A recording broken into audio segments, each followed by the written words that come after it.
Assalamualaikum warahmatullahi wabarakatuh.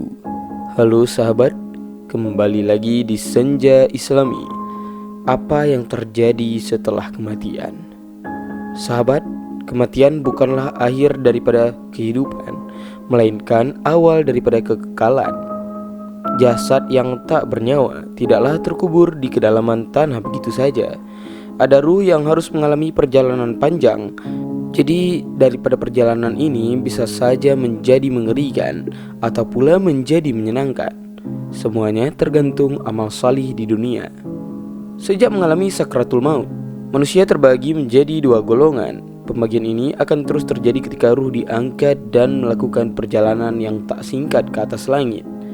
Secara fisik, jasad kedua golongan ini memanglah sama, yakni dikebumikan. Namun secara lahir, yakni secara ruh, mereka mengalami proses yang sangatlah berbeda. Seorang yang beriman saat menghadapi sakratul maut akan bertemu dengan para malaikat daripada langit yang wajahnya begitu indah, putih bersinar terang laksana mentari pagi. Mereka, para malaikat, membawa kain kafan yang halus dan wewangian semerbak daripada surga. Di dekat seorang yang beriman tersebut, para malaikat itu pun duduk berbaris yang jumlahnya sangatlah banyak, hingga sejauh mata memandang.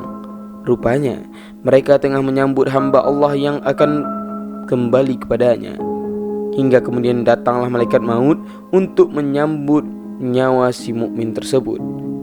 Israel kemudian berkata kepadanya, "Wahai jiwa yang baik, keluarlah menuju ampunan dan keridhaan Allah Subhanahu wa taala."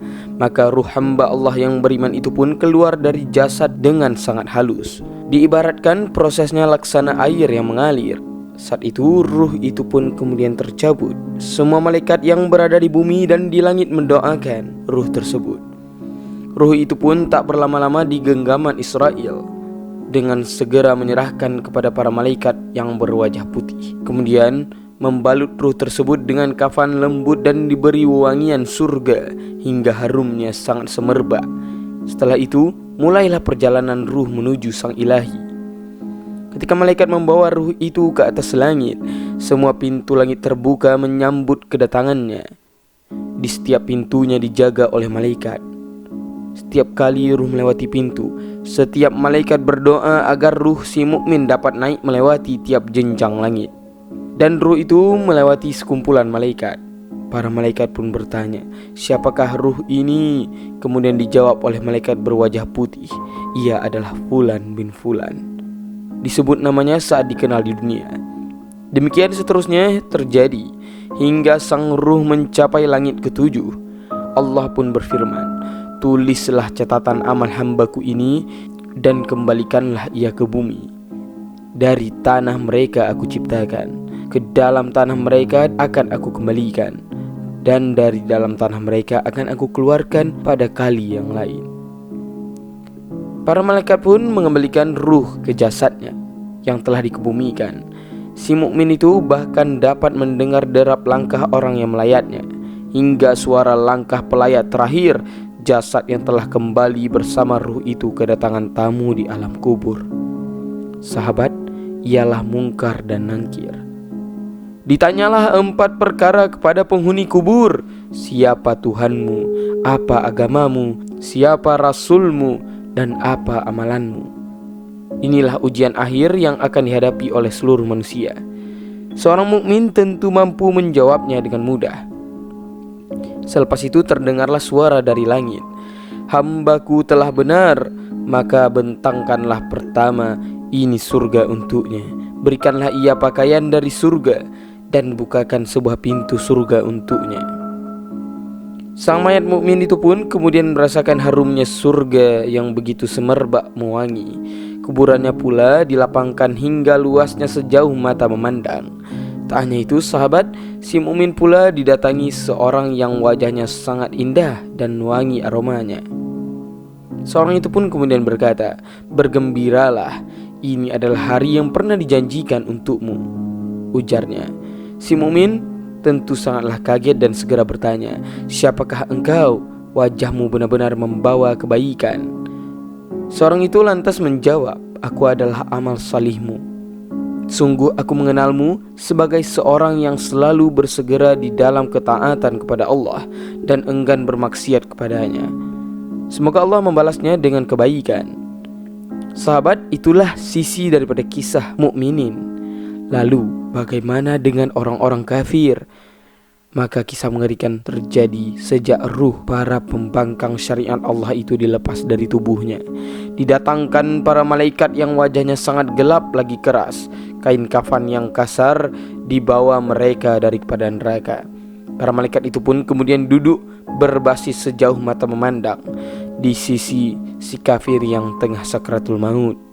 Hingga ketika Israel datang, ia mengeluarkan ruh si kafir dengan sangatlah kasar, laksana menarik besi bercabang dari wol yang basah. Ruh itu ditarik hingga mencabik-cabik uratnya.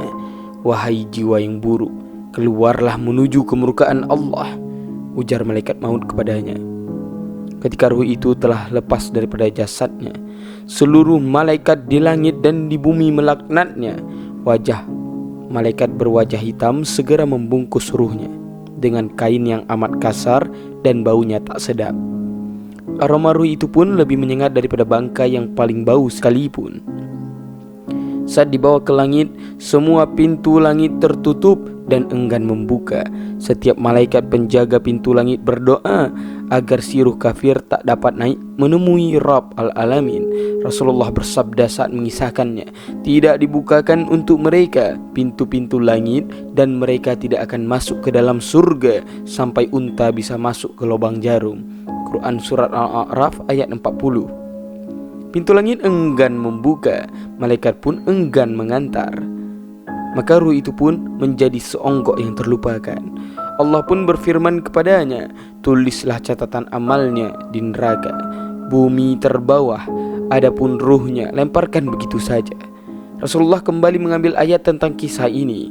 Dan barang siapa yang menyekutukan Allah, maka seakan-akan ia jatuh tersungkur dari langit, lalu ia disambar oleh burung dan dihempaskan oleh langit ke tempat yang jauh lagi membinasakan. Quran Surah Al-Hajj ayat 31. Maka malaikat pun melepas ruh orang kafir itu ke bumi, melemparnya begitu saja. Kemudian ruh itu terlunta-lunta sebelum akhirnya dapat kembali ke jasadnya di alam kubur. Saat itulah sahabat, ia didatangi oleh malaikat maut. Dan kemudian ia ditanya 4 perkara sebagai ujian akhir. Sahabat, seperti yang kalian tahu, ia mungkin akan menjawab, hahaha, saya tidak tahu. Demikian jawabannya untuk setiap pertanyaan. Lalu terdengarlah suara dari langit, telah berdusta ia, bentangkanlah hamparan daripada neraka dan bukakanlah baginya sebuah pintu neraka. Segera terasalah hawa panas neraka, kemudian kubur akan menjadi sangat sempit hingga jasad si kafir harus bertukuk-tukuk dan remuk tulang belulangnya. Tak lama kemudian datang sesosok yang amat sangat jelek wajahnya dan baunya teramat busuk. Ia berkata kepada si kafir, berbahagialah dengan keburukan ini. Inilah hari yang pernah dijanjikan kepadamu. Si kafir kemudian bertanya dengan kaget, siapakah engkau? Wajahmu benar-benar pertanda keburukan. Lalu dijawab kepadanya, akulah amalan jelek kamu. Sungguh aku mengenal sebagai orang yang beralasan menaati perintah Allah, namun bersegera dalam bermaksiat kepadanya. Semoga Allah membalas dengan keburukan. Lalu didatangkan padanya seseorang yang buta, bisu dan tuli. Orang itu membawa tongkat dan besi yang jika dipukulkan pada gunung maka hancurlah gunung itu hingga menjadi debu. Di alam kubur orang itu bertugas memukulkan tongkat mengerikan itu kepada tubuh si kafir. Jika tubuhnya lenyap menjadi debu, maka dikembalikan bentuknya seperti semula, lalu dipukulkan kembali tongkat tersebut hingga berulang-ulang sampai hari kiamat tiba. Saking sakitnya si kafir menjerit dengan amat sangat keras yang dapat didengar seluruh penghuni bumi kecuali jin dan manusia. Demikianlah proses yang harus dihadapi saat ajal tiba dan ruh dicabut. Kisah ini dikabarkan langsung oleh Rasulullah dalam sebuah hadis yang panjang, riwayat Imam Ahmad dan Imam Abu Dawud dari sahabat Al-Bara bin Aziz. Sahabat, sudah siapkah kita saat waktu itu tiba? saat sakratul maut tiba, siapa malaikat yang akan datang? Malaikat berwajah putih atau berwajah gelap? Apa yang mereka bawa? Kafan lembut dari surga atau yang kasar daripada neraka? Mengingatnya tentulah mengerikan, apalagi bagi kita yang belum bersiap dengan bekal amal saleh. Wallahu a'lam bishawab. Semoga sahabat semua dapat mengambil hikmah daripada kisah yang telah saya sampaikan. Lebih dan kurang saya mohon maaf. Wabillahi taufiqul hidayah. Assalamualaikum warahmatullahi wabarakatuh.